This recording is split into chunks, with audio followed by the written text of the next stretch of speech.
pampatanggal ng stress, pampadagdag ng happiness. Yan po ang TV5 resident cat namin na si Garfield. Napo, at sa kanya pong pagpanaw, binigyang pugay ang kanyang alaala. Nasa frontline ng balitang yan, si Laila Pangilinan.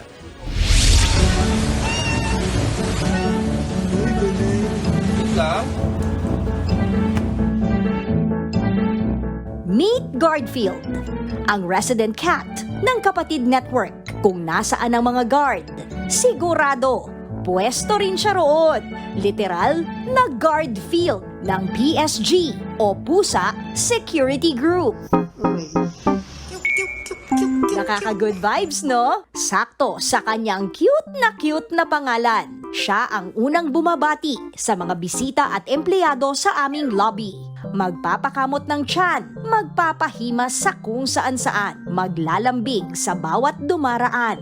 Sabay matutulog na lang ng mahimbing. Ang mga tagpong yan, siguradong mamimiss ng lahat ng mga napalapit at napamahal na rin sa pambihirang pusa, ang aming mahal na pusa.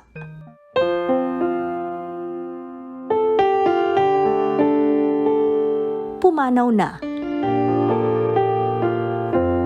Kaya naman nagluluksa ang buong TV5 community. Kabilang na riyan ang aming President and CEO na minsan na ring nabati ng aming espesyal na pusa. Naging malaking parte rin ng aming buhay si Garfield, lalo noong kasagsagan ng pandemic. Laking tulong nung mga pusa dito, lalo na ni Garfield, para mawala yung anxiety, yung stress, kasi talagang yung mental health talaga yung isa. Kasi parang pag dito, imaginein mo, puro work ka, wala kang ibang iniisip, di mo alam kung magkaka-COVID ka. So yun lang, every night, yun lang yung pangtanggal ng mga problema mo.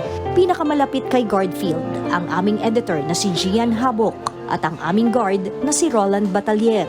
Kaya naman labis ang kanilang pagkalungkot nang pumanaw ang itinuturing na rin nilang anak sa TV5. Honestly, hindi ako tumitingin sa lobby. Dire-diretso lang ako dito. Ayokong pag-usapan yung nangyari. Siyempre, kahit sino naman, ayaw pag-usapan yung nangyari. Siyempre, masakit. 6 years ko ba naman pakainin yung matabang yan eh. On hand eh, siyempre. Mahirap din.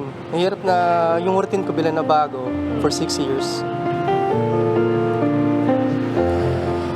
Napamahal kasi siya sa lahat eh. Simula bata. Talagang mamimiss ko siya dun sa katabi ko sa may table ko. Wala na eh. Wala nang aakyat. Wala nang tatawag.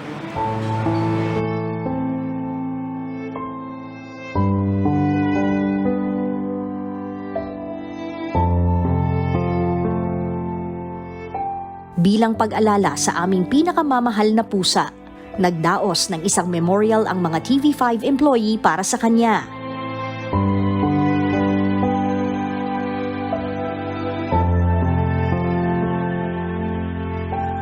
Ang buhay ni Garfield.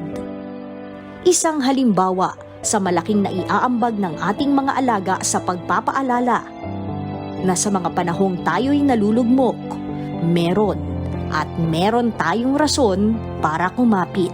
Garfield, maraming salamat at hanggang sa muli. Garfield, we love you!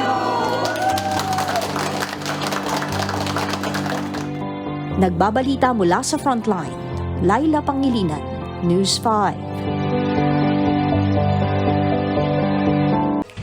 Mga kapatid, Cheryl Cosim po. Iba na ang may alam at may pakialam sa panahon ngayon. Para sa tuloy-tuloy na balitaan sa Frontline, mag-follow at mag-subscribe sa social media pages ng News 5.